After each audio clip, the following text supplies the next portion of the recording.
Bonsoir. Un avion d'Air France a été détourné en début d'après-midi. Il assurait une liaison entre Vienne et Paris. 4 ou 5 pirates de l'air, sans doute des Libanais, ont obligé l'avion à se poser à Genève. Après avoir obtenu le plein de carburant et libéré 37 passagers, les pirates l'ont obligé à repartir. Ils volent en ce moment même vers Athènes. Hervé Brusini était cet après-midi à l'aéroport de Genève-Cointrin. Depuis 15h05, heure de son atterrissage, cet appareil est placé à l'écart sur les pistes de l'aéroport de Genève. Les 111 personnes qui sont à l'intérieur et qui arrivent de Vienne en Autriche vivent ce qu'on appelle un détournement d'avion.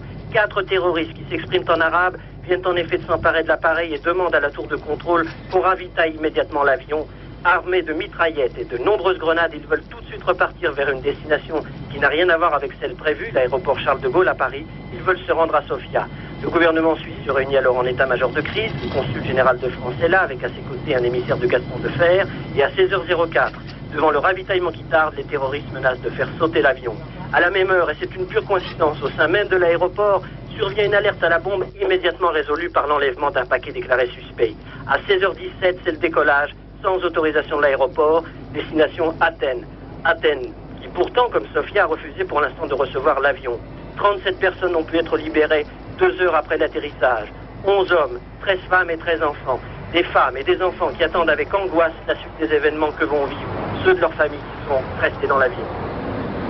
Ce détournement d'avion coïncide avec l'ouverture de la conférence internationale de la Palestine qui s'ouvrira lundi à Genève. Des mesures de sécurité exceptionnelles ont été prises, on le voit aux abords de l'aéroport et sur l'aéroport.